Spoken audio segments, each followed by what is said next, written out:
ఈ కథ ఇద్దరు స్నేహితులది. వీళ్ళు అన్ని విషయాల్లోనూ ఒకేలాగా ఉంటారు. ఇద్దరూ కలిసి చదువుకున్నారు, అలాగే ఇద్దరూ కలిసి పనిచేస్తున్నారు.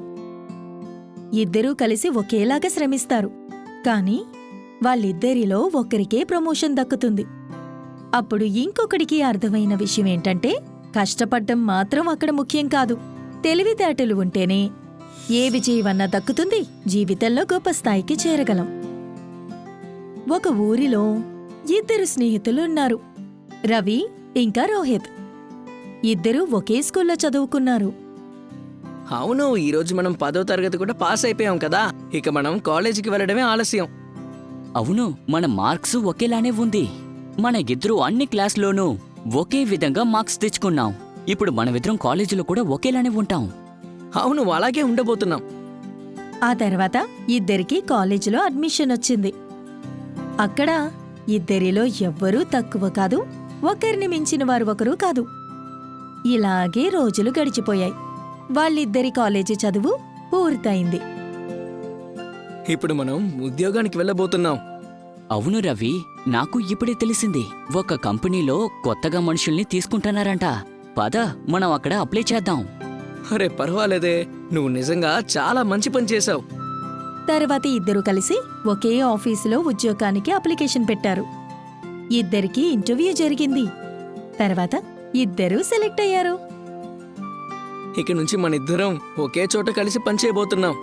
సరే, ఇంటికి వెళ్ళి అమ్మా నాన్నలతో ఈ మంచి విషయం గురించి చెప్దాం.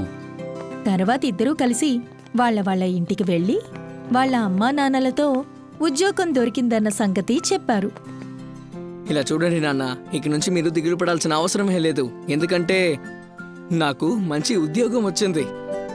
వాళ్ళ నాన్నగారు ఎంతో సంతోషించారు. అప్పుడు ఏమన్నారంటే, ఎంతో బాధ్యతగా కష్టపడి పనిచేయాలి. నాకీ విషయం ఎంతో సంతోషంగా ఉంది. సరే నాన్న, నేను చాలా కష్టపడి కృషి చేస్తాను. వాళ్ళిద్దరూ చాలా సంతోషించారు. రోహిత్ వాళ్ళింట్లో కూడా ఇలాంటి విషయమే ఒకటి జరిగింది. రోహిత్ వాళ్ళమ్మ ఆవిడ కొడుక్కి ఉద్యోగం వచ్చిన సంగతి విని చాలా సంతోషపడింది. నాన్నా, ఇంక మిట నువ్వు చాలా కష్టపడి బుద్ధిగా పనిచేసుకోవాలి, సరేనా? తప్పకుండా అమ్మా. ఆ తర్వాత ఇద్దరు స్నేహితులు ఒకే కంపెనీలో పనిచేయడం మొదలుపెట్టారు. అలా రోజులు గడిచి 1 సంవత్సరం కాలం అయింది. అరే ఏంటిది, 1 సంవత్సరం అలాగే గడిచిపోయింది. చాలా త్వరగా అయిపోయింది కదా. అవును రవి, మన పనిలో పడి చాలా బిజీగా అయిపోయాం. సంవత్సరం ఇట్టే గడిచిపోయింది. ఇప్పుడు త్వరలోనే ప్రమోషన్ డే రాబోతోంది. ఇప్పుడు మనిద్దరిలో ఒకరికే ప్రమోషన్ ఇస్తామని వాళ్ళు చెప్పారు. కాసేపు క్యాంటీన్లో కూర్చుని మాట్లాడుకున్న తర్వాత ఇద్దరూ వెళ్లి మళ్లీ వాళ్ల పనిని మొదలుపెట్టారు. కొన్నాళ్ల తర్వాత ఆ ప్రమోషన్ డే రానే వచ్చింది. ఎవరికి ప్రమోషన్ వస్తుందా అని ఇద్దరూ కూర్చుని ప్రమోషన్ వార్త కోసం ఎదురుచూశారు. ఈరోజు మనిద్దరిలో ఎవరో ఒకరికి వాళ్ళు ప్రమోషన్ ఇస్తారు. నాకెందుకో ఆ ప్రమోషన్ని వాళ్ళు నాకే ఇస్తారనిపిస్తోంది. ఎందుకంటే నేను కంపెనీ కోసం చాలా కష్టపడ్డాను. నువ్వు దిగులు పడకు, తప్పకుండా వచ్చే సంవత్సరం నీకు ప్రమోషన్ ఇస్తారులే. నీకు దొరికితే నాకు సంతోషమే. అయినప్పటికీ నేను కూడా కష్టపడి పనిచేశాను. ఇద్దరూ ఒకవైపు మాట్లాడుకుంటుండగా అప్పుడే మేనేజర్ లోపలికొచ్చారు. ఆయన ఏమన్నారంటే, ఈ సంవత్సరపు ప్రమోషన్ ఫైనల్ చేసేశాం. అది కూడా రోహిత్కే దక్కుతుంది. Thank you sir. Congratulations Rohit. Thanks Ravi. కానీ నువ్వేం బాధపడకు మిత్రమా, ఖచ్చితంగా వచ్చే సంవత్సరం ప్రమోషన్ నీకే. రవి అక్కడ్నుంచి వెళ్ళిపోయాడు. కాని రవి చాలా బాధపడ్డాడు. కాసేపు ఆలోచించిన తర్వాత తను మేనేజర్ దగ్గరికి వెళ్ళాడు. సార్, ఇక నుంచి నేను ఈ కంపెనీలో పనిచేయలేను సార్. నేను ఈ ఉద్యోగాన్ని వదిలేసి వెళ్ళిపోదాం అనుకుంటున్నాను. కారణమేంటో చెప్పు. ఇంత మంచి జాబ్ని ఎందుకు వదులుకోవాలనుకుంటున్నావు? సార్, నేను 1 సంవత్సరం అంతా చాలా కష్టపడి పనిచేశాను తెలుసా.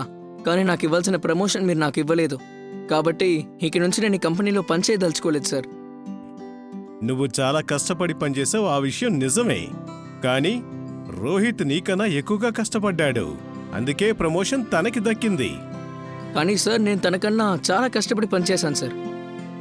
సరేలే, నువ్వు పని మానేసి వెళ్ళిపోవాల్సిన అవసరం లేదు. ఆ ప్రమోషన్ నీకే ఇస్తానులే. కానీ అంతకన్నా ముందు నువ్వు నాకు ఒక పని చేసి పెట్టాలి. సరే సార్, ఏం చేయాలో మీరు చెప్పండి. నువ్వు వెంటనే బయలుదేరి మార్కెట్కి వెళ్ళి అక్కడ ఎంతమంది అరటిపళ్ళు అమ్ముతున్నారో చూడు. సరే సరే వెళ్ళొస్తాను. రవి అక్కడి నుంచి మార్కెట్కి వెళ్ళి మేనేజర్ చెప్పిన విషయాన్ని అడిగొస్తాడు. సార్, అక్కడ ఒకరు మాత్రమే ఉన్నారు. ఆ ఒక్కతనే అరటిపళ్ళు అమ్ముతున్నారు.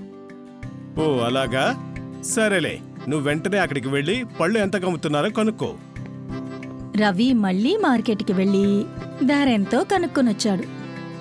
సార్, ఆ అరటిపళ్ళని అమ్మే వ్యక్తి ఒక డజన్ 40 రూపాయలని చెప్పి అమ్ముతున్నారు సార్. సరే ఆ తర్వాత అతను రోహిత్ని పిలిచి ఏమన్నారంటే, రోహిత్, నువ్వు వెంటనే మార్కెట్కి వెళ్ళి అక్కడ ఎంతమంది అరటిపళ్ళు అమ్ముతున్నారో చూడు. రోహిత్ మార్కెట్కి వెళ్ళాడు.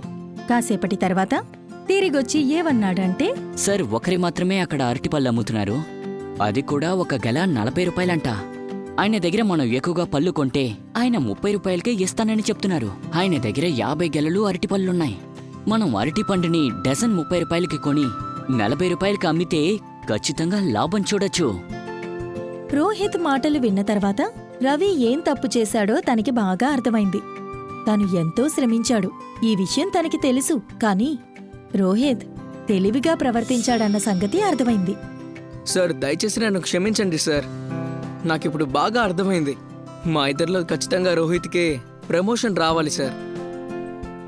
ఆ తర్వాత శ్రమించడం మాత్రమే కాకుండా తెలివిగా ప్రవర్తించడం మొదలుపెట్టాడు.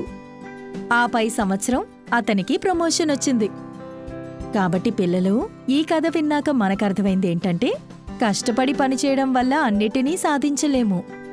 మన కష్టంతో పాటు ప్రతి విషయాన్ని ఆలోచించి తెలివిగా మసులుకోవడం నేర్చుకోవాలి.